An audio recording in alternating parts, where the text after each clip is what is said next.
Fyodor Dostoyevsky, el Gran Inquisidor. Han pasado ya 15 siglos desde que Cristo dijo: «No tardaré en volver. El día y la hora nadie, ni el propio Hijo la sabe». Tales fueron sus palabras al desaparecer, y la humanidad le espera siempre con la misma fe, o acaso con fe más ardiente aún que hace 15 siglos. Pero el diablo no duerme. La duda comienza a corromper a la humanidad, a deslizarse en la tradición de los milagros. En el norte de Germania ha nacido una herejía terrible, que precisamente niega los milagros. Los fieles, sin embargo, creen con más fe en ellos. Se espera a Cristo, se quiere sufrir y morir como Él. Y he aquí que la humanidad ha rogado tanto por espacio de tantos siglos, ha gritado tanto: «Señor, dignaos, apareceros», que Él ha querido en su misericordia inagotable bajar a la tierra. Y he aquí que ha querido mostrarse, al menos un instante, a la multitud desgraciada, al pueblo sumido en el pecado, pero que le ama con amor de niño. El lugar de la acción es Sevilla, la época la de la Inquisición, la de los cotidianos soberbios autos de fe, de terribles heresiarcas, ad majorem de ingloria. No se trata de la venida prometida para la consumación de los siglos, de la aparición súbita de Cristo en todo el brillo de su gloria y su divinidad, como un relámpago que brilla del ocaso al oriente. No, hoy solo ha querido hacerles a sus hijos una visita, y ha escogido el lugar y la hora en que llaman las hogueras. Ha vuelto a tomar la forma humana que revistió hace 15 siglos por espacio de 30 años. Aparece entre las cenizas de las hogueras, donde la víspera, el cardenal gran inquisidor, en presencia del rey, los magnates, los caballeros, los altos dignatarios de la iglesia, las más encantadoras damas de la corte, el pueblo en masa, quemó a 100 herejes. Cristo avanza hacia la multitud, callado, modesto, sin tratar de llamar la atención, pero todos le reconocen. El pueblo, impelido por un irresistible impulso, se agolpa a su paso y le sigue. Él, lento, una sonrisa de piedad en los labios, continúa avanzando. El amor abraza su alma, de sus ojos fluyen la luz, la ciencia, la fuerza, en rayos ardientes que inflaman de amor a los hombres. Él les detiene los brazos, les bendice. De él, de sus ropas, emana una virtud curativa. Un viejo, ciego de nacimiento, sale a su encuentro y grita: «Señor, cúrame para que pueda verte». Una escama se desprende de sus ojos y ve. El pueblo derrama lágrimas de alegría y besa la tierra que él pisa. Los niños tiran flores a sus pies y cantan hosana. Y el pueblo exclama: «Es él, tiene que ser él, no puede ser otro que él». Cristo se detiene en el atrio de la catedral. Se oyen lamentos. Unos jóvenes llevan en hombros a un pequeño ataúd blanco, abierto, en el que reposa sobre flores el cuerpo de una niña de 17 años, hija de un personaje de la ciudad. «Él resucitará a tu hija», le grita el pueblo a la desconsolada madre. El sacerdote que ha salido a recibir el ataúd mira con asombro al desconocido y frunce el ceño. Pero la madre profiere: «Si eres tú, resucita a mi hija». Y se posterna ante él. Se detiene el cortejo, los jóvenes dejan el ataúd sobre las losas. Él lo contempla, compasivo, y de nuevo pronuncia el Talitha Cumi: «Levántate, muchacha». La muerta se incorpora, abre los ojos, se sonríe, mira sorprendida en torno suyo, sin soltar el ramo de rosas blancas que su madre había colocado entre sus manos. El pueblo, lleno de estupor, clama y llora. En el mismo momento en que se detiene el cortejo, aparece en la plaza el cardenal gran inquisidor. Es un viejo de 90 años, alto, erguido, de una ascética delgadez. En sus ojos hundidos figura una llama que los años no han apagado. Ahora no luce los aparatosos ropajes de la víspera. El magnífico traje con que asistió a la cremación de los enemigos de la iglesia ha sido reemplazado por un tosco hábito de fraile. Sus siniestros colaboradores y los esbirros del Santo Oficio le siguen a respetuosa distancia. El cortejo fúnebre detenido, la muchedumbre golpada ante la catedral le inquietan y espía desde lejos. Lo ve todo, El ataúd a los pies del desconocido, la resurrección de la muerta. Sus espesas cejas blancas se fruncen, se aviva, fatídico el brillo de sus ojos. Prendedle, les ordena a sus esbirros, señalando a Cristo. Y es tal su poder, tal la medrosa sumisión del pueblo ante él, que la multitud se aparta, al punto silenciosa, y los esbirros prenden a Cristo y se lo llevan. Como un solo hombre, el pueblo se inclina al paso del anciano y recibe su bendición. Los esbirros conducen al preso a la cárcel del Santo Oficio y le encierran en una angosta y oscura celda. Muere el día, y una noche de luna, una noche española, cálida y olorosa a limoneros y laureles, le sucede.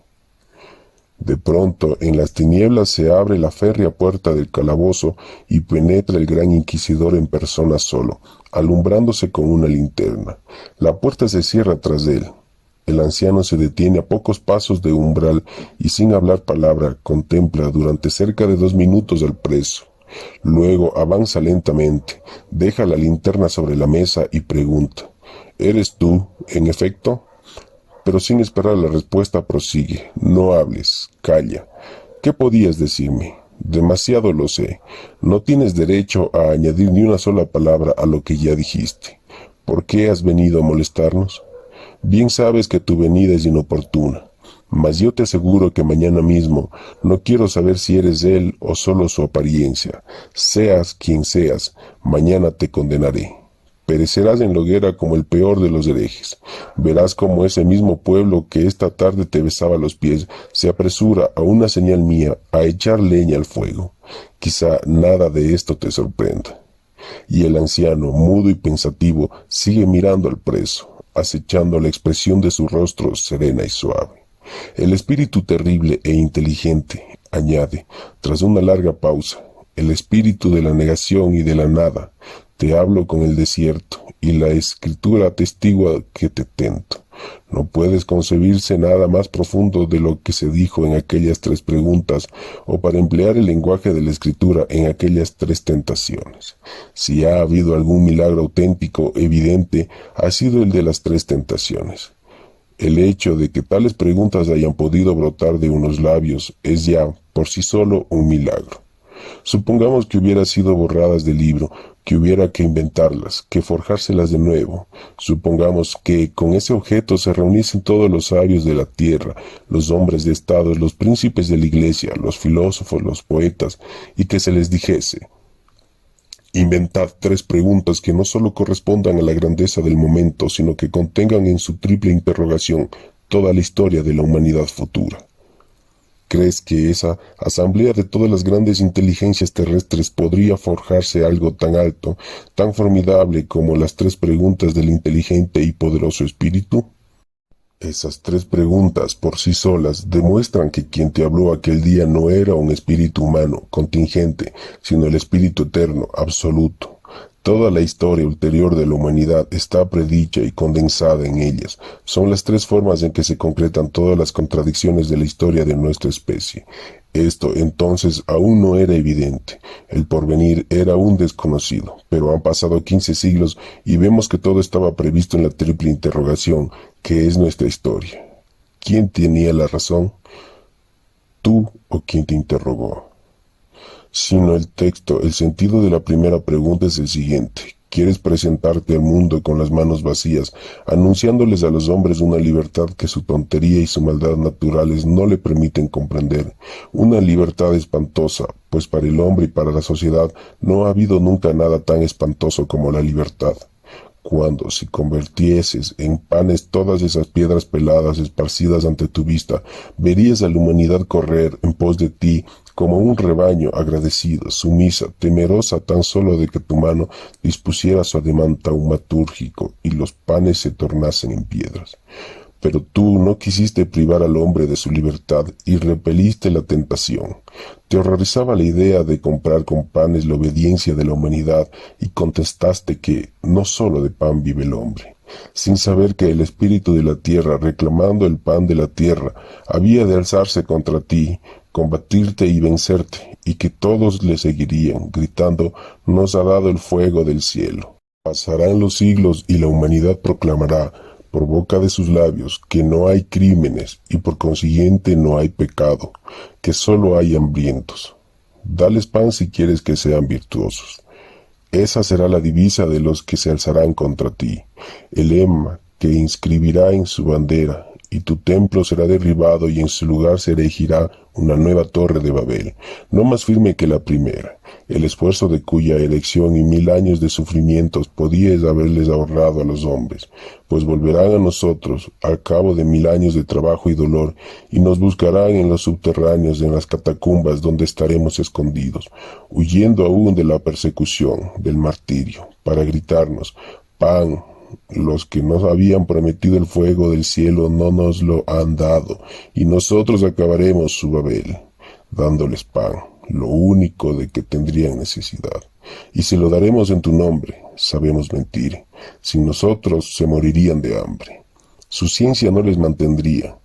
Mientras gocen de libertad les faltará el pan, pero acabarán por su libertad a nuestros pies, clamando: cadenas y pan. Comprenderán que la libertad no es compatible con una justa repartición del pan terrestre entre todos los hombres, dado que nunca sabrán repartírselo.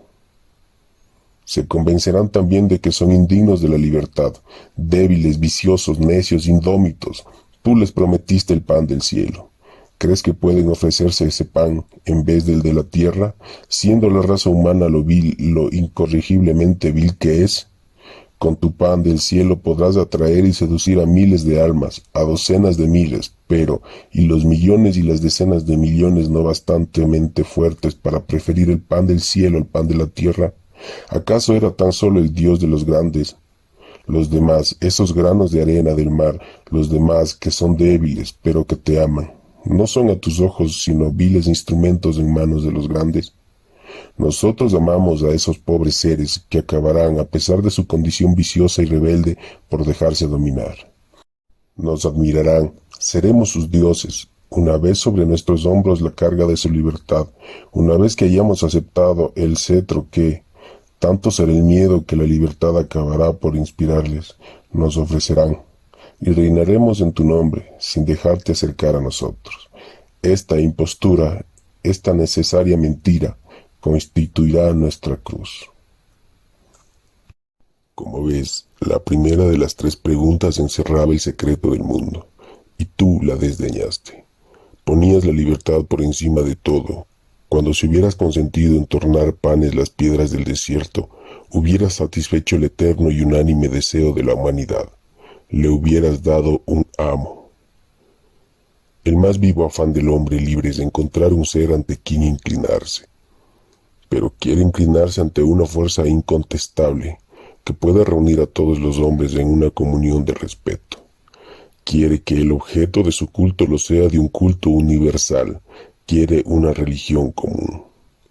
Y esa necesidad de la comunidad en la adoración es, desde el principio de los siglos, el mayor tormento individual y colectivo del género humano. Por realizar esa quimera, los hombres se exterminan. Cada pueblo se ha creado un Dios y le ha dicho a su vecino: adora a mi Dios o te mato. Y así ocurrirá hasta el fin del mundo. Los dioses podrán desaparecer de la tierra, mas la humanidad hará de nuevo por los ídolos lo que ha hecho por los dioses. Tú no ignorabas ese secreto fundamental de la naturaleza humana, y no obstante rechazaste la única bandera que te hubiera asegurado la sumisión de todos los hombres, la bandera del pan terrestre.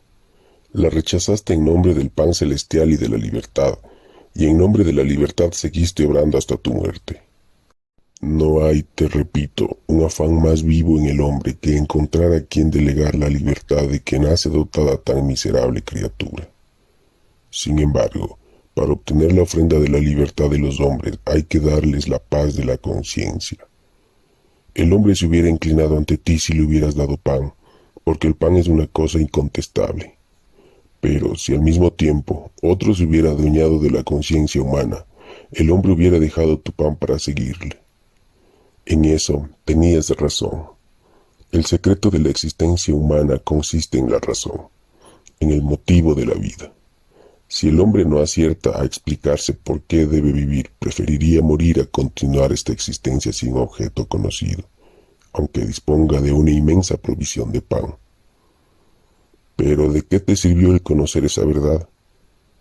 En vez de coartar la libertad humana, le quitaste diques, olvidando sin duda que a la libertad de elegir entre el bien y el mal, el hombre prefiere la paz, aunque sea la de la muerte. Nada tan caro para el hombre como el libre albedrío, y nada tan bien que le haga sufrir tanto. Y en vez de formar tu doctrina de principios sólidos que pudieran pacificar definitivamente la conciencia humana, la formaste de cuanto hay de extraordinario, vago, conjetural, de cuanto traspasa los límites de las fuerzas del hombre, a quien, tú que diste la vida por él, diríase que no amabas. Al quitarle diques a su libertad, introdujiste en el alma humana nuevos elementos de dolor. Quería ser amado con un libre amor, libremente seguido. Abolida la dura ley antigua, el hombre debía sin trabas, sin más guía que tu ejemplo, elegir entre el bien y el mal. No se te alcanzaba que acabarías por desacatar incluso tu ejemplo y tu verdad, abrumado bajo la terrible carga de la libre elección, y que gritaría: si él hubiera poseído la verdad, no hubiera dejado a sus hijos sumidos en una perplejidad tan horrible, envueltos en tales tinieblas. Tú mismo preparaste tu ruina, no culpes a nadie. Si hubieras escuchado lo que se te proponía, hay sobre la tierra tres únicas fuerzas capaces de someter para siempre la conciencia de esos seres débiles e indómitos, haciéndoles felices: el milagro, el misterio y la autoridad. Y tú no quisiste valerte de ninguno. El espíritu terrible te llevó a la almena del templo y te dijo: ¿quieres saber si eres hijo de Dios? Déjate caer bajo, porque escrito está que los ángeles tomarte han en las manos. Tú rechazaste la proposición, no te dejaste caer. Demostraste con ello el sublime orgullo de un Dios. Pero los hombres, esos seres débiles e impotentes, no son dioses. Sabías que, solo con intentar precipitarte, hubieras perdido la fe en tu Padre, y el gran tentador hubiera visto regocijadísimo estrellarse tu cuerpo en la tierra que habías venido a salvar. Mas dime, ¿hay muchos seres semejantes a ti? ¿Pudiste pensar un solo instante que los hombres serían capaces de comprender tu resistencia a aquella tentación? La naturaleza humana no es bastante fuerte para prescindir del milagro y contentarse con la libre elección del corazón en esos instantes terribles en que las preguntas vitales exigen una respuesta. Sabías que tu heroico silencio sería perpetuado en los libros y resonaría en lo más remoto de los tiempos, en los más apartados rincones del mundo. Y esperabas que el hombre te imitaría y prescindiría de los milagros como un dios, siendo así que, en su necesidad de milagros, los inventa y se inclina ante los prodigios de los magos y los encantamientos de los hechiceros, aunque sea hereje o ateo. Cuando te dijeron por mofa: baja de la cruz y creeremos en ti, no bajaste. Entonces tampoco quisiste someter al hombre con el milagro, porque lo que deseaba de él era una creencia libre, no violenta por el prestigio de lo maravilloso, un amor espontáneo, no los transportes serviles de un esclavo aterrorizado. En esta ocasión, como en todas, obraste inspirándote en una idea del hombre demasiado elevada. Es esclavo, aunque haya sido creado rebelde. Han pasado 15 siglos, ve y juzga. ¿A quién has elevado hasta ti? El hombre, créeme, es más débil y más vil de lo que tú pensabas. ¿Puede acaso hacer lo que tú hiciste? Le estimas demasiado y sientes por él demasiada poca piedad. Le has exigido demasiado. Tú que le amas más que a ti mismo, debías estimarle menos y exigirle menos. Es débil y cobarde. El que hoy se subleve en todas partes contra nuestra autoridad y se enorgullezca de ello, no significa nada. Sus bravatas son hijas de una vanidad escolar. Los hombres son siempre unos chiquillos, se sublevan contra el profesor y le echan del aula. Pero la revuelta tendrá un término y les costará cara a los revoltosos. No importa que derriben templos y ensangrienten la tierra. Tarde o temprano comprenderán la inutilidad de una rebelión que no son capaces de sostener. Verterán estúpidas lágrimas, pero al cabo comprenderán que el que les ha creado rebeldes les ha hecho objeto de una burla y lo gritarán desesperados. y esta blasfemia acrecerá su miseria, pues la naturaleza humana, demasiado mezquina para poder soportar la blasfemia, se encargará ella misma de castigarla. La inquietud, la duda, la desgracia, he aquí el lote de los hombres por quienes diste tu sangre. Tu profeta dice que, en su visión simbólica, vio a todos los partícipes de la primera resurrección y que eran 12,000 por cada generación. Su número no es corto si se considera que supone una naturaleza más que humana el llevar tu cruz, el vivir largos años en el desierto, alimentándose de raíces y langostas, y puedes, en verdad, enorgullecerte de esos hijos de la libertad, del libre amor, estar satisfechos del voluntario y magnífico sacrificio de sí mismos, hecho en tu nombre. Pero no olvides que se trata solo de algunos miles y más que de hombres, de dioses. ¿Y el resto de la humanidad? ¿Qué culpa tienen los demás, los débiles humanos, de no poseer la fuerza sobrenatural de los fuertes? ¿Qué culpa tiene el alma feble de no poder soportar el peso de algunos dones terribles? ¿Acaso viniste tan solo por los elegidos? Si es así, lo importante no es la libertad ni el amor, sino el misterio, el impenetrable misterio. Y nosotros tenemos derecho a predicarles a los hombres que deben someterse a él sin razonar, aun contra los dictados de su conciencia. Y eso es lo que hemos hecho. Hemos corregido tu obra. La hemos basado en el milagro, el misterio y la autoridad, y los hombres se han congratulado de verse de nuevo conducidos como un rebaño y libres, por fin, del don funesto que tantos sufrimientos les ha causado. Di, ¿hemos hecho bien? ¿Se nos puede acusar de no amar a la humanidad? No somos nosotros los únicos que tenemos conciencia de su flaqueza, nosotros que, en atención a su fragilidad, la hemos autorizado hasta para pecar, con tal que nos pida permiso. ¿Por qué callas? ¿Por qué te limitas a mirarme con tus dulces y penetrantes ojos? No te amo y no quiero tu amor, prefiero tu cólera, ¿y para qué ocultarte nada? Sé a quién le hablo. Conoces lo que voy a decirte, lo leo en tus ojos. Quizá quieras oír precisamente de mi boca nuestro secreto. Oye, pues, no estamos contigo, estamos con él. Nuestro secreto es ese. Hace mucho tiempo, 8 siglos que no estamos contigo, sino con él. Hace 8 siglos que recibimos de él el don que tú, cuando te tentó por tercera vez mostrándote todos los reinos de la tierra, rechazaste indignado. Nosotros aceptamos, y dueños de Roma y la espada de César, nos declaramos los amos del mundo. Sin embargo, nuestra conquista no ha acabado aún. Está todavía en su etapa inicial, falta mucho para verla concluida. La libertad ha de sufrir aún durante mucho tiempo, pero nosotros conseguiremos nuestro objeto, seremos el César, y entonces nos preocuparemos de la felicidad universal. Tú también pudiste haber tomado la espada de César. ¿Por qué rechazaste tal don? Aceptándole, hubieras satisfecho todos los anhelos de los hombres sobre la tierra, les hubieras dado un amo, un depositario de su conciencia y a la vez un ser en torno a quien unirse, formando un inmenso hormiguero, ya que la necesidad de la unión universal es otro de los 3 supremos tormentos de la humanidad. La humanidad siempre ha tenido la unidad mundial. Cuanto más grandes y gloriosos, más sienten los pueblos ese anhelo. Los grandes conquistadores, los Temerán, los Genghis Khan, que recorren la tierra como un huracán devastador, obedecen de un modo inconsciente a esa necesidad.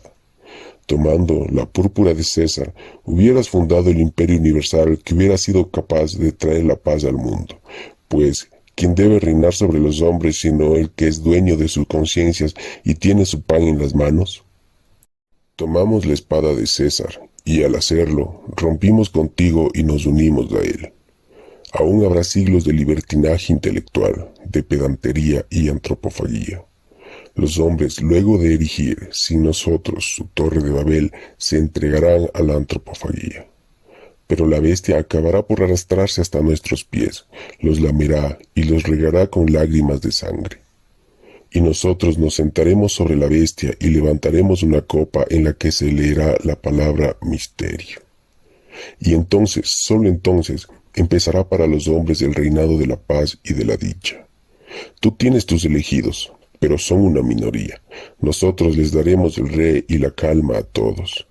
y aún de esa minoría, aún de entre esos fuertes, llamados a ser de los elegidos, ¿cuántos han acabado y acabarán por cansarse de esperar? ¿Cuántos han empleado y emplearán contra ti las fuerzas de su espíritu y el ardor de su corazón en uso de la libertad de que te son deudores? Nosotros les daremos a todos la felicidad, concluiremos las revueltas y matanzas originadas por la libertad.